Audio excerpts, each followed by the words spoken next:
और अगर जीशान शाह के इल्म में आ जाए कि तुम उसके भाई से मिलके उसके राज जानने की कोशिश कर रही हो, तो वो तुम्हारा भी उतना ही दुश्मन हो जाएगा जितना मेरा है। क्या शाहजी ये चाहते हैं कि मैं आरिफ को समझाऊं? कहीं ऐसा तो नहीं कि उन्हें हमारी दोस्ती का इल्म हो गया हो? मैं चाहता हूं कि ईमान शाह की सारी टेस्ट रिपोर्ट्स और वो सारी दवाएं जो उसको आज तक दी गई हैं, उसकी तफसील मुझे मिल जाए। मैं बस ये जानती हूँ कि मोहब्बत की वजह होती है और बहुत ज्यादा मोहब्बत की भी कोई वजह होती है। रहमत, रहमत। जी मालकिन। देखो रहमत, मैं अपने अम्मी के घर जा रही हूँ और गाड़ी भी लेके जा रही हूँ, ठीक है? मालकिन किसी को आना तो नहीं है? नहीं, बस साहब आएंगे। मैं कॉल कर रही थी लेकिन शायद वो मीटिंग में है। दोबारा कॉल करूंगी, अगर मेरे आने से पहले वो आ जाएं तो तुम बता देना, वरना मैं बता दूंगी, ठीक है? जी ठीक है मालकिन। वो मालकिन शाम में खाने में क्या बनवा लूं? उन्हें तुम्हारा चिकन रोस्ट पसंद है, वही बना लेना। मैं भी घर ही आके खाऊंगी। जी बेहतर। ठीक है।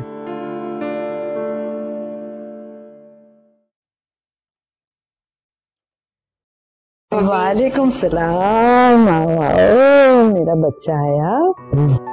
कैसी है? अस्सलाम वालेकुम अब्बू। वालेकुम अस्सलाम बेटा। क्या तुम अकेली आई हो? जी, शाहजी को तो वक्त ही नहीं मिलता, लेकिन उन्होंने मुझे इजाजत दे दी है कि जब मेरा दिल चाहे मैं आप लोगों से आके मिल सकती हूँ। तो ये तो बहुत अच्छी बात है। और इधर हम परेशान हो रहे थे कि पता नहीं कितने बरसों बाद तुम मिलोगी हमें।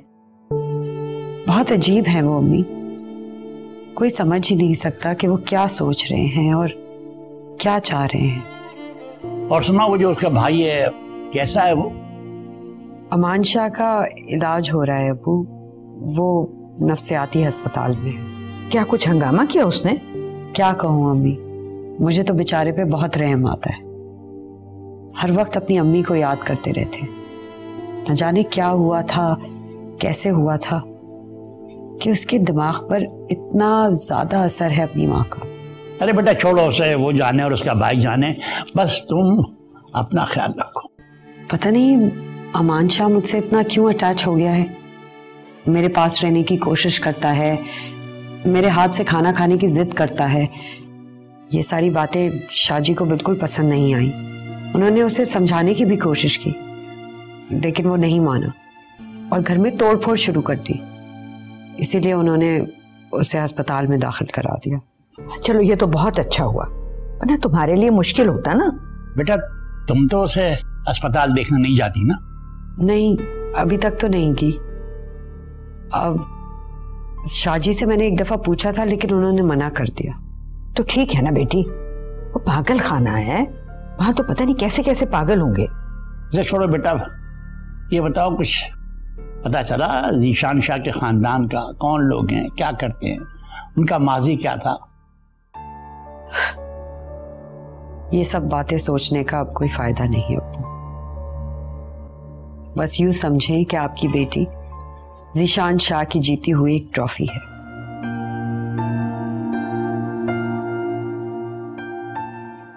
जो उसके बड़े आलीशान घर में सजी हुई है।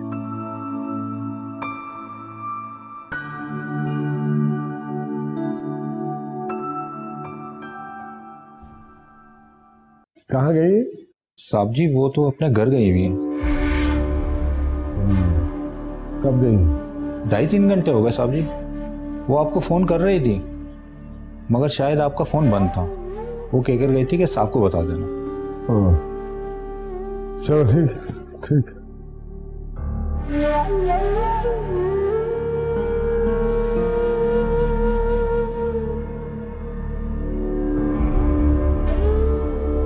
कॉल नहीं लग रही थी तो टेक्स्ट तो कर सकती थी ना। मैं सोच रही हूँ कि अमान शाह को देखने जाऊं, न जाने किस हाल में होगा वो। अरे नहीं नहीं बेटा, पागल हो गई हो?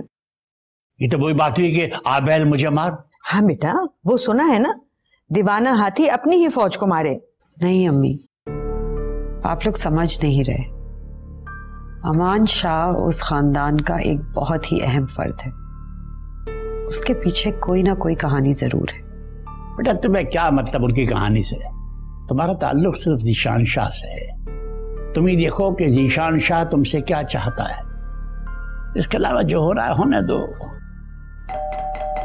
अरे कौन आ गया इस वक्त? पता नहीं, मैं देखता हूँ।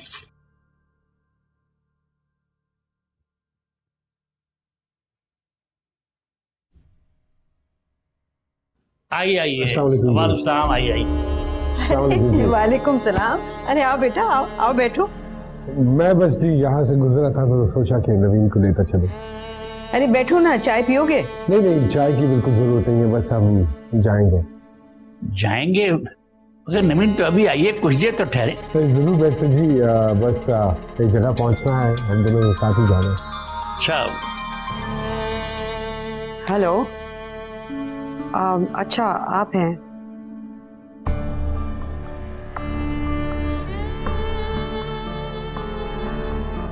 कौन था? कहाँ?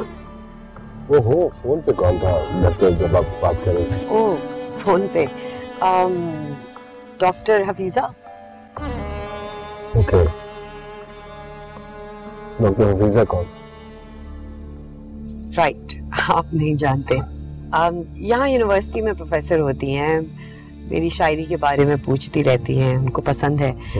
पूछ रही थी किताब कब शाया कर लूं। अच्छा, तो फिर क्या कहा आपने? क्या कहती?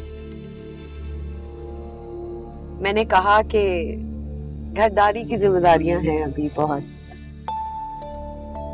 घरदारी की जिम्मेदारी? घरदारी की? क्या हुआ, हंस क्यों रहे? अरे हंस इसलिए रहा हूँ कि घरदारी की कोई जिम्मेदारी तो मैंने आप पे डाली ही नहीं। जिम्मेदारी डाली नहीं जाती बल्कि ली जाती है शाह साहब।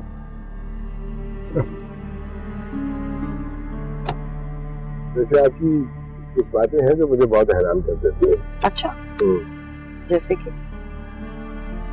जैसे कि आप पता नहीं चलने देती कि आप किस वक्त क्या सोच रही हैं। जैसे अगर हम सफर को पता ही ना हो कि दूसरा क्या सोच रहा है तो हम सफर होने का मकसद खत्म हो जाता है, नहीं? अरे वाह वाह, मानते हैं भाई। पॉइंट? बाकी ये बात तो मैं मानता हूँ कि आपको अपने हमसफर के हवाले से उसके जज्बात, उसके ख्यालात, उसके एहसासात, उन सबसे वाकिफ होना चाहिए। और स्पेशली इस बात से तो जरूर वाकिफ होना चाहिए कि वो किस वक्त क्या सोच रहा है।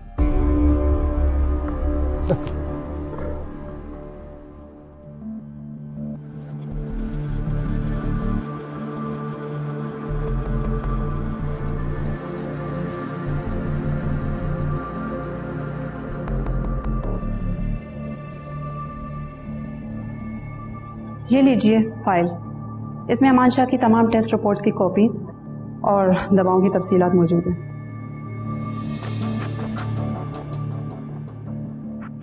थैंक्स, आपने सब पे बहुत बड़ा एहसान किया है। इसमें कोई एहसान की बात नहीं आरब साहब। मैं इस मरीज को काफ़ी अरसे से देख रही हूँ और मुझे भी बहुत तकलीफ होती है जब मैं इसे दुख में देखती हूँ। आप एक नर्स हैं, आपके दिल में ये दर्द और दुख होना भी चाहिए। नहीं, ऐसा नहीं है। जब आप मुस्तकिल कोई चीज़ देखते रहते हैं तो वो एहसास आरी भी कर देती है, तवज्जो हट जाती है। हम भी सुबह शाम लोगों को तकलीफ में देखते हैं तो थोड़े से बेहिस हो जाते हैं। बहुत अच्छा सच बोला है। अच्छा, ज़रा ये भी बताएं कि जीशान शाह के अलावा अमान शाह से कभी कोई मिलने आया? नहीं, उसे किसी से मिलने की इजाज़त नहीं है। यही तो दुख होता है। और मरीजों के मिलने वाले आते हैं मगर अमान शाह से कोई मिलने ही नहीं आता। और जीशान शाह वो खुद कब मिलने आता है? 1-2 महीने में, वो भी हम याद दिलाएं तब। यानी अमान शाह अकेला ही रहता है? मैं ही बात करती हूँ कभी कभी, वो कोई जवाब ही नहीं देता। अक्सर अपनी माँ को याद करता है। कैसी अजीब दुनिया है। एक भाई इतना अमीर है, उसके चारों तरफ नौकर ही नौकर होते हैं, मगर उसका अपना भाई नफ्सियाती हॉस्पिटल में उसका मुंतजिर रहता है और वो कभी कभी आता है उसको मिलने के लिए। बहुत अजीब अजीब कहानी है जनाब। आपसे दरख्वास्त है, मैंने ये काम इंसानियत के नाते किया है, मेहरबानी करके मेरी इज्जत रखिएगा प्लीज़। आप बेफिक्र रहें, आपकी इज्जत हमें बहुत अजीज है। Thank you. कोई भी दूसरे से मुकम्मल तौर पे वाकिफ नहीं होता, थोड़ी बहुत मिस्ट्री तो रहती है। अच्छा, तो तुम्हारी क्या मिस्ट्री है? तो ये जो लिखा है ये क्या है? तजर्बा है, मुशाहिदा है? ये ऐसी लड़कियों के एहसासात हैं जो जबरदस्ती ब्याह दी जाती है। आरिफ साहब, सियासत में ऐसा ही होता है, कभी एक प्लेट में खाते हैं तो कभी मुंह का निवाला छीन लेते हैं। मन प्यासा यहाँ जिंदगी प्यास है, मन प्यासा यहाँ जिंदगी प्यास है।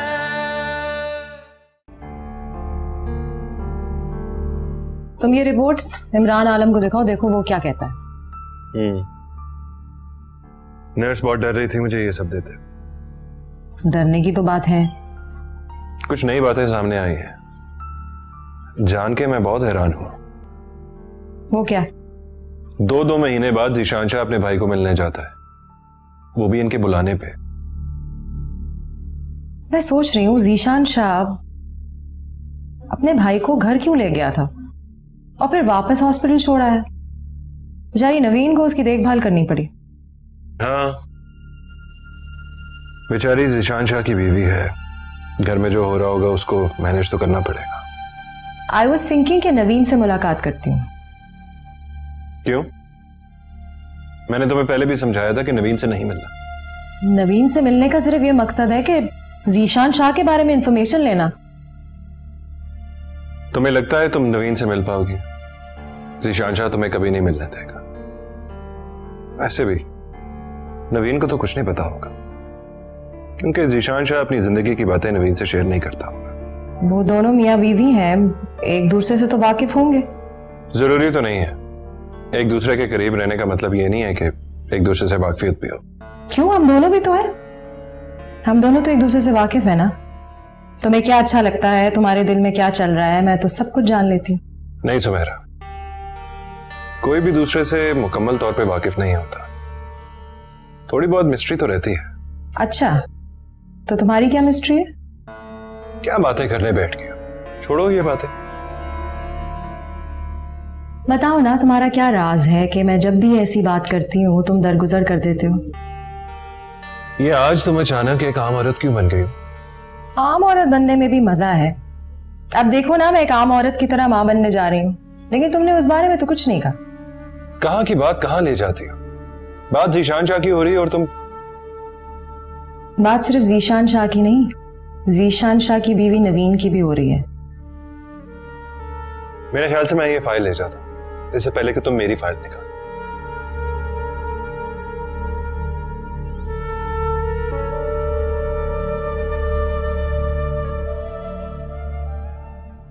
अमान शाह की रिपोर्ट्स मैंने देख ली हैं और डॉक्टर नीक को मैं जानता हूँ। अंदरूनी तौर पर उनकी शोहरत कुछ पॉजिटिव नहीं है। क्या मतलब? डॉक्टर नीक का ताल्लुक बिजनेस कम्युनिटी के बड़े बड़े लोगों से है। वो अपना हॉस्पिटल अपने पैसे से चला रहे हैं और सब जानते हैं कि कुछ अरसे पहले तक एक छोटा सा क्लिनिक चला रहे थे। जीशान शाह के बहुत करीबी दोस्तों में से हैं। लेकिन इन बातों का अमान शाह की रिपोर्ट से क्या ताल्लुक है? ताल्लुक तो लग रहा है। ये रिपोर्ट्स मैंने बगौर देखी हैं और इन दवाओं की तफसील भी पढ़ी है जो अमान शाह को दी जाती रही हैं। रिपोर्ट्स के मुताबिक जो दवाएं इस मरीज को दी जाती रही हैं उनसे तो वो कभी भी ठीक नहीं होगा। यानी तुम ये कहना चाह रहे हो कि मरीज को जानबूझ के गलत दवाएं दी जा रही हैं ताकि वो इसी कंडीशन में रहे? बज़ाहिर तो यही लग रहा है। खैर बात यह है कि मुझे इस पेशेंट के नए टेस्ट कराने होंगे, उसके बाद ही कोई दवा तजवीज़ कर सकूंगा। यार जल्दी करो ना, जो भी करना है, मामला तो उलझ रहे हैं। बेफिक्र रहो, ये केस कोई इतना मुश्किल केस नहीं लग रहा है। बस मैं पेशेंट को देख लूं और नए टेस्ट हो जाए, फिर देखते हैं। लेकिन ये सब तुम कैसे करोगे? मरीज वहां से कैसे मुंतकिल होगा? और ये भी याद रखना है कि बहुत बड़े आदमी का भाई है वो, कोहराम मचा देगा और तुम ही मुजरिम बन जाओगे। कुछ करते हैं यार, कुछ करना तो हो गई। अच्छा ये फाइल मुझे दो। नहीं, ये रिपोर्ट्स मेरे पास छोड़ जाओ, मैं जरा बगौर देख लूं इन्हें, डॉक्टर, क्या ऐसा मुमकिन है कि तुम इलाज करो लेकिन मरीज वहीं रहे? ऐसा तो उसी सूरत में मुमकिन है कि नए टेस्ट के बाद मेरी दवाएं उसे पाबंदी से दी जाए, लेकिन दूसरे हॉस्पिटल वाले इस बात की इजाज़त नहीं देंगे। वैसे एक तरीका है, वहां पर एक ही नर्स है जो अमान शाह का ख्याल रखती है। अगर वो तैयार हो जाए तो ये काम बहुत आसान हो जाएगा। वही उसको मेडिसिन भी देती है। क्या वो राजी हो जाएगी? हाँ, मेरा ख्याल है हो जाएगी, क्योंकि वो खुद भी चाहती है कि अमान शाह जल्दी ठीक हो जाए।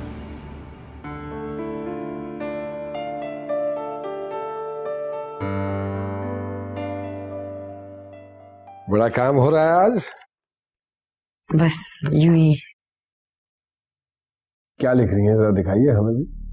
नहीं, ऐसे ही बस। कोई बात नहीं, दिखाइए दिखाइए।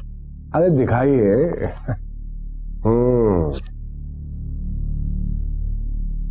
अरे वाह,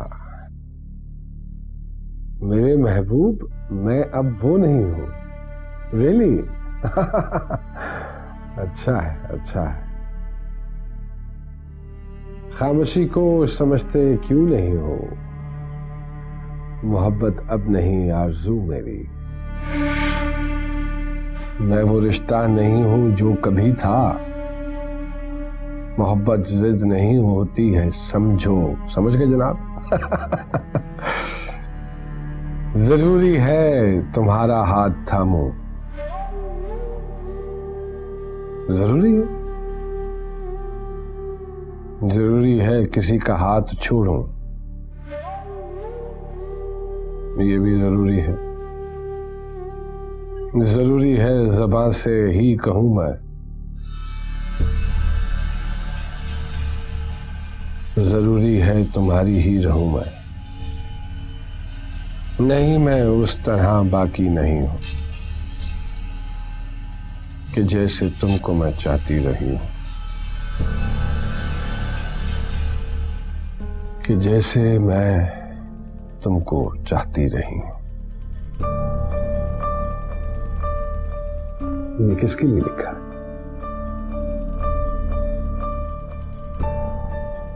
किसके लिए? किसी के लिए नहीं।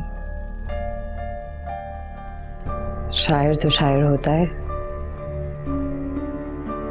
कभी अपना हाल लिखता है तो कभी जमाने का, कभी तजुर्बात लिखता है तो कभी मुशाहिदा। तो ये जो लिखा है ये क्या है? तजुर्बा है, मुशाहिदा है? ये ऐसी लड़कियों के एहसासात हैं जो जबरदस्ती ब्याह दी जाती हैं, जो अपने ससुराल में अपने माँ बाप की, अपने खानदान की इज्जत निभाने के लिए सारी जिंदगी गुजार देती हैं। यानी वो उस शख्स को भुलाने की कोशिश कर रही है जिसे वो बेइंतहा मोहब्बत करती है। यही लिखना चाह रही थी, है ना?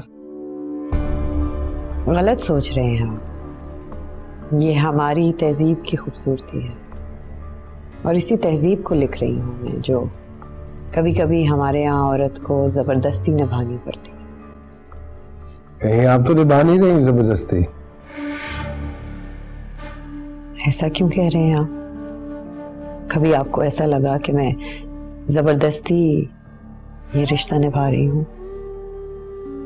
कभी जाहिर नहीं होने दिया आपने।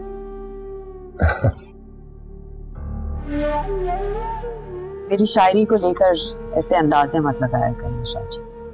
शायरी एक फन है, एहसासात और जज्बात, और जरूरी नहीं कि जो शायर लिख रहा हो वो अपनी ही कहानी लिखे।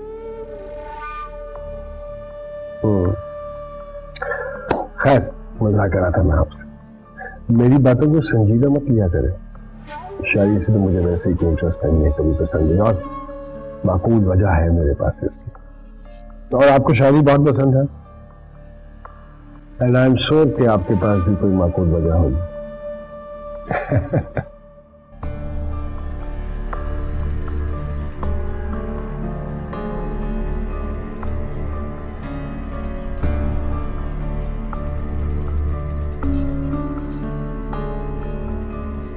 नहीं, मैं फोन कर रहा हूं आपको।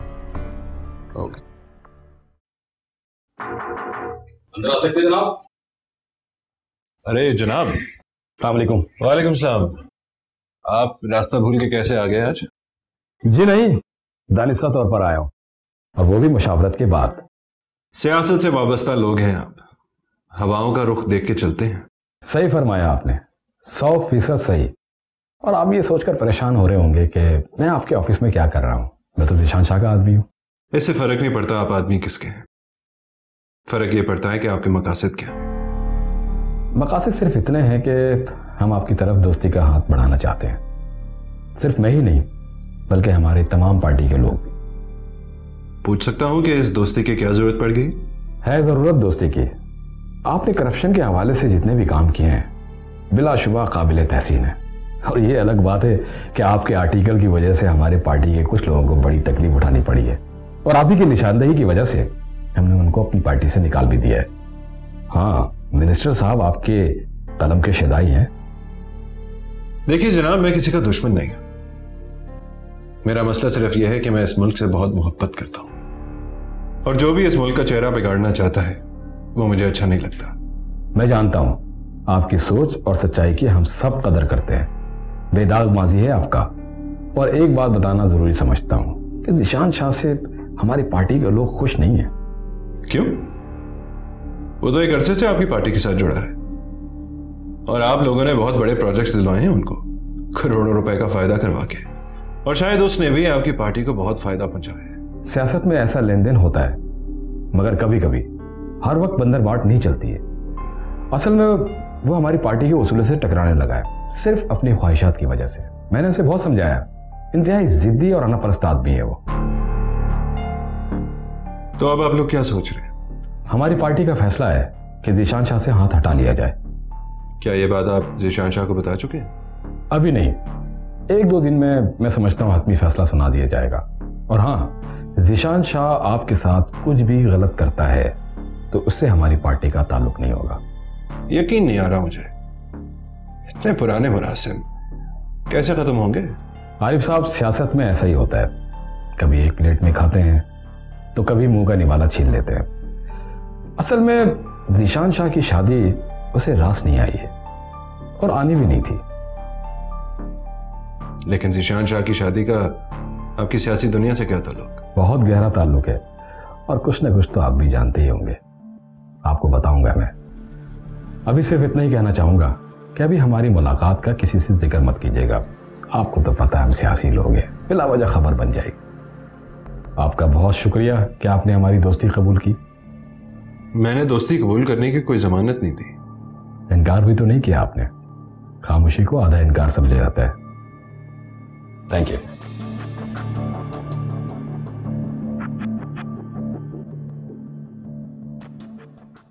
फोन आया था अभी थोड़ी देर पहले, धमकी दे रहा था, कह रहा था कि आरिफ को बोलो अपने काम से काम रखिए।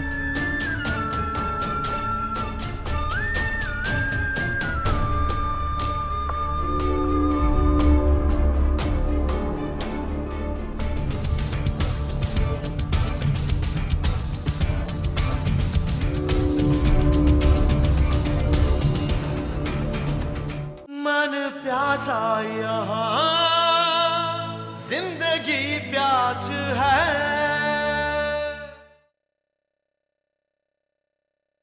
मन प्यासा यहाँ जिंदगी प्यास है।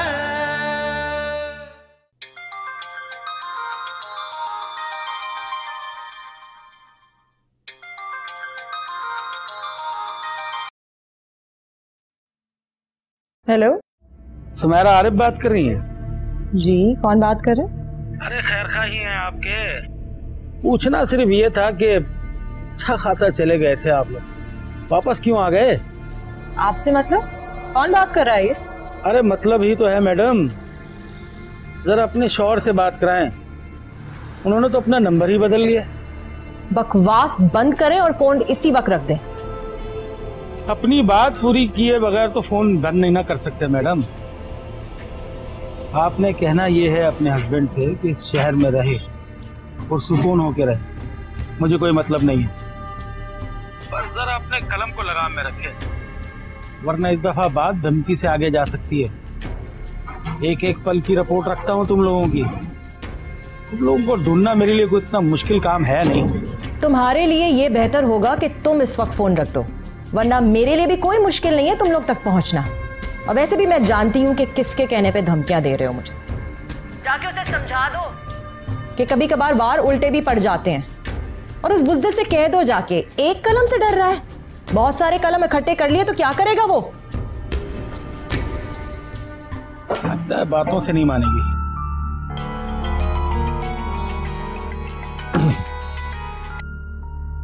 हाँ सुमेरा। हेलो आरिफ, कहाँ हो तुम और घर कब आओगे? बस 1-1.5 घंटे तक आता हूँ। एक अखबार पे जाना है और फिर एक मीटिंग भी है। किससे मीटिंग है और किस सिलसिले में? हाँ, वो एक नाशिर हैं, मेरी किताब छापना चाहते हैं। बस यूं ही जिक्र किया था, मैंने सोचा मिल लेता हूँ। ये तो अच्छी खबर है। ठीक है, फिर तुम उनसे मिल के आ जाओ। कुछ परेशान हो क्या? नहीं नहीं, तुम अपने सारे काम निपटा लो, फिर आराम से आना। अपना ख्याल रखना आरिफ। अच्छा चलो ठीक है। हाँ वैसे मेरे पास तुम्हारे लिए एक अहम खबर है, आकर सुनाऊंगा।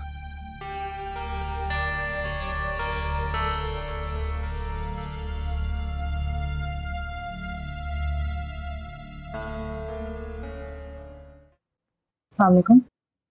वालेकुम सलाम। क्या हुआ, रिपोर्ट से भी गए? हाँ,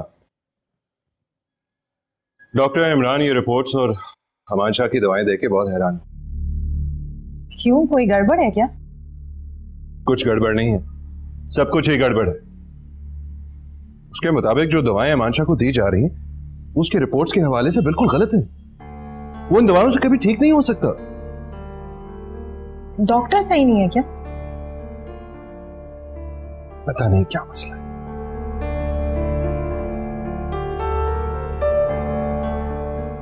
डॉक्टर इमरान दोबारा से अमान शाह के टेस्ट करना चाह रहा है, उसके बाद दवाएं तजवीज करेगा। लेकिन इस हॉस्पिटल में रहते हुए अमान शाह के दोबारा से टेस्ट कैसे हो सकते हैं? नर्स के जरिए। मेरी हल्की फुल्की बात हुई है उससे, मुझे लगता है इंसानियत के नाते वो ये काम कर देगी। मुझे लगता है आरिफ तुम्हें अपना ख्याल रखना चाहिए। लोग अभी भी हमारे पीछे पड़े हुए हैं। क्यों, क्या हुआ? फोन आया था अभी थोड़ी देर पहले, धमकी दे रहा था। कह रहा था कि आरिफ को बोलो अपने काम से काम रखिए, वरना हमारी उससे कोई दुश्मनी नहीं है, लेकिन अगर उसने हमारे खिलाफ कुछ लिखा तो हम तुम दोनों को जान से मार देंगे। हाँ, लेकिन मैंने भी खूब सुनाई है, डरी नहीं बिल्कुल उनसे मैं। तुम परेशान मत हो, जिस नंबर से फोन आया था मुझे वो दे दो, मैं समझाता हूँ उसे। क्या करोगे तुम और क्यों करोगे? जिस तरह से वो लोग सामने नहीं आते, तुम्हें भी सामने आने की कोई जरूरत नहीं।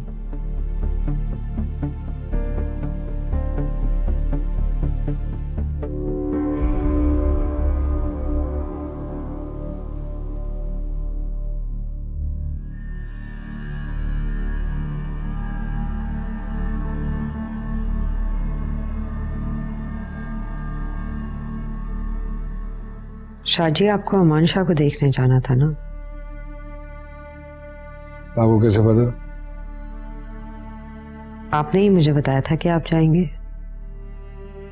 हाँ, बस मूड नहीं है आज मेरा। क्यों, सब ठीक तो है ना? हाँ सब ठीक है।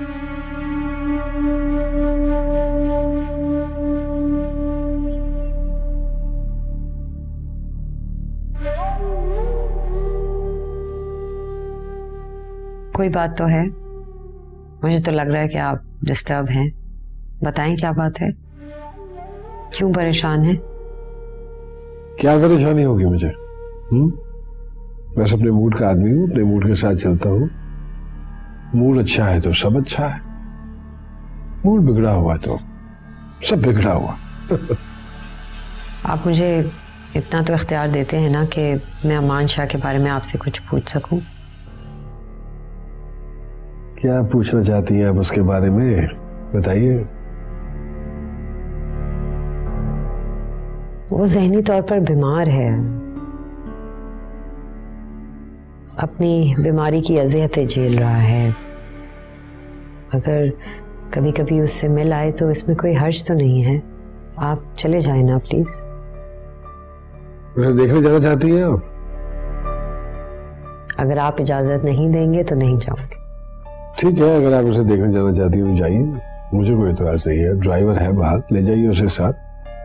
बस एक बात याद रखिएगा कि ये हमारा खानदानी मामला है, यहाँ से बाहर नहीं जाना चाहिए। हमारे खानदान की इज्जत का ताल्लुक है इससे। आपके खानदान की इज्जत मेरी इज्जत है। नहीं नहीं, मेरे खानदान की इज्जत से आपका क्या ताल्लुक हो सकता? नहीं, आई डोंट थिंक सो। मेरा खानदान अलग है, आप अलग हैं। और ये बात आप भी हमेशा याद रखिएगा। आप ऐसे क्यों कह रहे हैं? क्या मैं आपके खानदान का हिस्सा नहीं हूं? क्या मैं इतनी गई गुजरी हूं कि आप ये मान तक मुझे नहीं दे सकते? देखिए, मेरे खानदान का हिस्सा बनने में कोई फख्र नहीं होगा आपको, मेरा नहीं ख्याल। इतना बेहतर नहीं है मेरा खानदान। आप जो है ज्यादा बेहतर है। यस।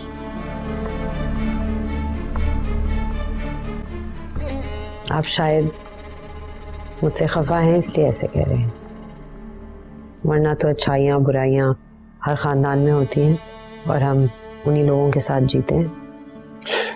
मैंने आपको अपना हिस्सा बनाने के लिए हासिल किया था, खानदान का हिस्सा बनाने के लिए नहीं। और बेहतर यही है कि आप मेरा हिस्सा ही रहिए, भूल जाइए खानदान को। अमान शाह से मिलने जाना चाहती हैं? कोई इतराज नहीं है।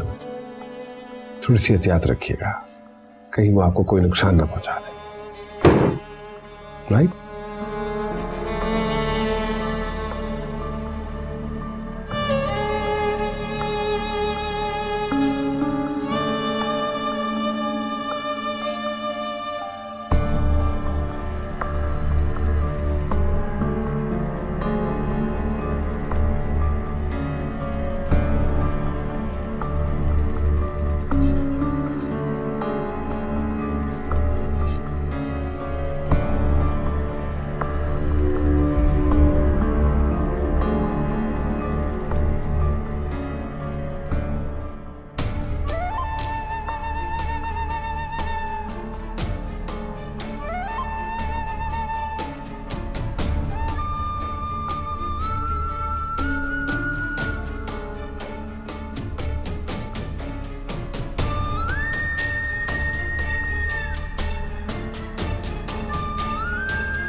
चलिए मैम साहब, पेशेंट को अंदर ले चले, इनकी मेडिसिन का टाइम हो गया। थोड़ी देर और। आप देख रही हैं ना नर्स, ये कितना खुश है यहाँ पे। ये बेचारा तो बेड से उतरता ही नहीं है, और ये करे भी क्या, इससे कोई मिलने आता ही नहीं। नहीं, मैं अमान शाह से ज्यादा मिलने आया करूंगी। आपको पता है ये मेरे देवर है। आप जीशान साहब की वाइफ हैं, तो ही डॉक्टर साहब ने आपको इजाजत दी है, वरना तो किसी को इजाजत नहीं है। ठीक है, जैसे जीशान शाह चाहते हैं हम उसी तरह चलेंगे। थैंक यू अमान शाह, ये बहुत खूबसूरत है। अच्छा अच्छा अच्छा, बहुत अच्छा है। ये मैं घर पे जाके अपने कमरे में लगाऊंगा। ठीक है, अब चले हम अंदर, आपकी मेडिसिन का टाइम हो गया है। मैं फिर से आऊंगी, फिर हम दोबारा बैठेंगे गार्डन में। फिर आप हाँ भाभी आएगी। हाँ आएगी, फिर आएगी। चले, चलो।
मन प्यासा यहाँ, जिंदगी प्यास है,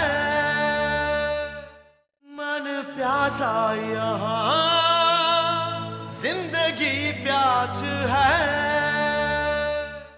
आप मेरा यकीन क्यों नहीं करे? आप चाहे मुझसे जो कसम उठवा ले, मैं वहां आरिफ से नहीं हूं। खैर छोड़ो ये बात, तुम अपना ख्याल रखो। Going to be a mother soon. तुम भी अपना ख्याल रखो, you be a father soon.